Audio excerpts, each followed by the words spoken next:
Добрый день, меня зовут Николай, я технический директор проекта STeX. Hello, my name is Nikolai, and I am the CTO of STeX project.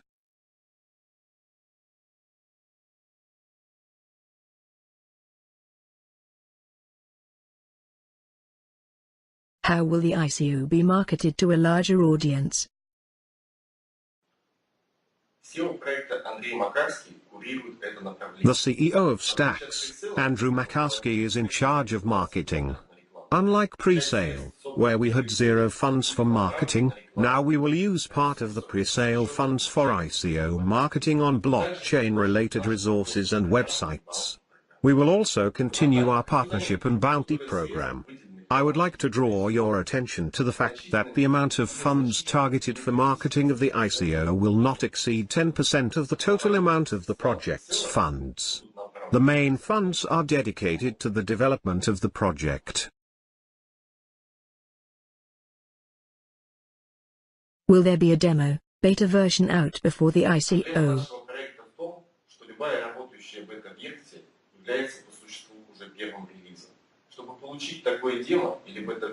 The STeX project is so complex that the prototype is very close to its final release. To produce a demo or a prototype, we need many internal modules to be already in place.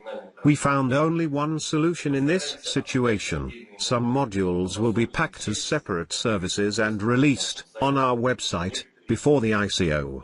This will give STeX community the ability to trace the development process, at least partially.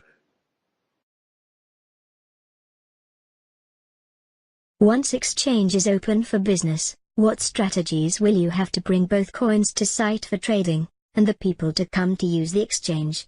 I see that Binance is offering free tokens, promoting coins for the week, things to bring both coin and customer to the site. Did you have plans to do similar?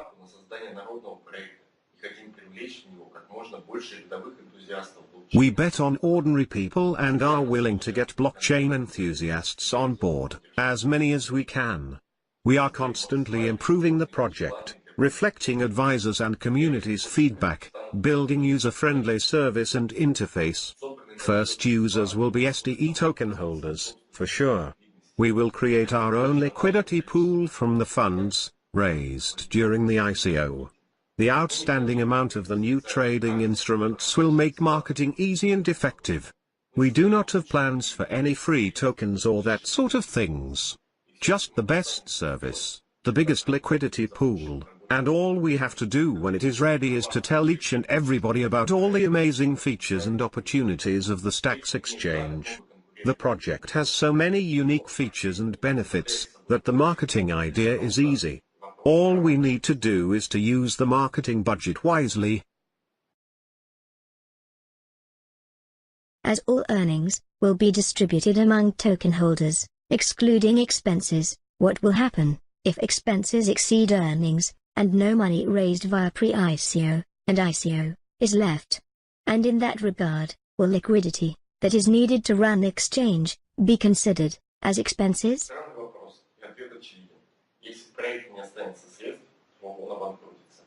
Однако это крайне маловероятная ситуация. Одним из конкурентных преимуществ STeX является децентрализация архитектуры, позволяющая нам масштабировать систему в зависимости от нагрузки. That's a strange question, and the answer is obvious. Should there be no funds left, the project will be bankrupt. However, this is a very unlikely situation. One of the STeX's greatest technological advantages is decentralized architecture of the system, that allows us to scale the project according to the real load. When it comes to the cryptocurrency exchange, if there is any load to speak of, there are commissions to cover the costs of the infrastructure and staff. We use horizontal scaling for each and every aspect of the project, from cloud computing to variable staff quantity. Only the first year of development is critical for the project's survival, but as the pre-sale was hard-capped, we have enough funds to release the project without additional funding, and run it for at least 2 years. Of course, we need additional funds for the liquidity pool, and for legalization, which is extremely costly for such kind of projects. and we are going to collect them during the ICO. In other words, we have enough levers of management to avoid the project's bankruptcy. After the pre-sale was hard-capped, STeX can be stopped only by a direct hit of the nuclear bomb to the development office. And, by the way, after the launch of our decentralized infrastructure, even such an event will not knock down the STeX system. We got the best from blockchain and internet technology, and are building a virtually indestructible system. How much liquidity will be needed to run the exchange? Minimum and best amount. Paradoxically enough, there is no minimum volume. Since STeX is more than a mere exchange, and is capable of aggregating liquidity from other exchanges, even without an internal pool of liquidity, STeX will be able to provide enticing trade conditions for the users. Although in this case the potential and the speed of processing transactions will be significantly lower. To create speed, maximum efficiency and minimum spreads, we need an internal pool of liquidity, but even without it, the project can grow, thanks to other unique features. Nor is there a maximum limit. The more funds are available to the market-making robots, the more liquidity there is on the STeX at a single moment, and the higher the project's liquidity. We were aiming at 100,000 to 300,000 of ETH, as the most comfortable volume for the pool of liquidity. We would very much like to see STeX as a core player on the cryptocurrency market, the mere advent of which will lead to an increased volume of transactions. We do not intend to steal the market share from the existing exchanges, and this differentiates the STeX from other exchanges. In case of a successful ICO, we will bring additional liquidity to the market and make it much more attractive for traders, including institutional players, who have been shunning the market, largely due to an insufficient liquidity. STeX says it will be an exchange aggregator. Can you please explain how that will work? Can't other exchanges simply refuse to work together with STeX? And how much will be earned percentage-wise per transaction when using another exchange? In fact, STeX intends not only to aggregate liquidity from other exchanges but also supply it to other exchanges. In any case, such activity is beneficial to other exchanges, since we increase the number of operations and, therefore, commissions. Even if a certain exchange does not enter into a partner agreement with us, which is counterintuitive, we can always join it using public API or other interfaces. They even might not be aware that we are working with them. The financial result of such transactions might range from null to quite a positive one, because not all exchanges are balanced by arbitrages and there are enough interesting possibilities for arbitrage on the market. What are the marketing strategy plans for the main ICO, and how will that be different to pre-ICO marketing? In a nutshell, for the pre-sale we used social promotion, although this was prompted by our wish to prove to ourselves that we are capable of promoting a large-scale project without attracting a startup capital from venture investors. However, the preliminary agreement had been reached and we had a major investor, who was prepared to provide the funds should anything go amiss. For the ICO we are using, among other things, traditional methods of promotion, but at the same time we are trying to preserve the spirit of public and clever marketing, whereby minimal investments bring maximum benefit for the project. How do you plan to bring together the community, and grow the STeX community? Will there be a Telegram channel, or Slack, preferably not Slack due to all the scams out of Slack due to the Slackbot bug, or creating a STeX community dashboard? We are planning to introduce a blockchain voting system for STE holders to ensure the most democratic way of making decisions which are significant for the project. To date, the main channel of communication is Telegram.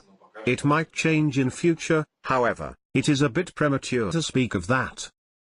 There was an exchange that tried doing this, Alcurx. using the APIs from some exchanges and would not collect any fees. But then, BTCE got closed down, and all the funds Alcurx held there were stuck, and users lost money, or are still waiting for BTCE to refund. Will STeX have to also keep funds on exchanges to be able to aggregate trade, or how will funds stay safe from a situation like this?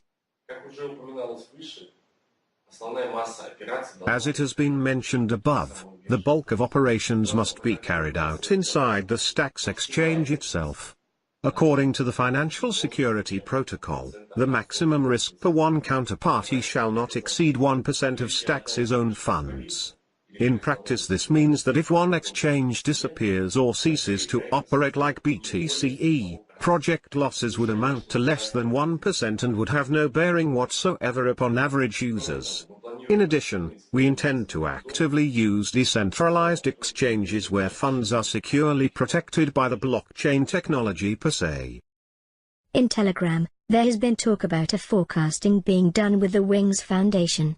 What is the current status with this? We hope we will succeed in launching the forecasting of our ICO with the Wings, especially on their new platform to be released in early November.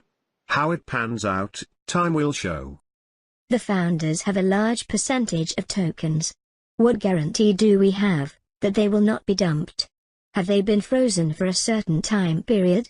Freezing your portion of tokens for 6-9 months will tell the investors how serious you are about the project. Is this something that is already happening, and if not, can you change the smart contract to bring assurance to your investors?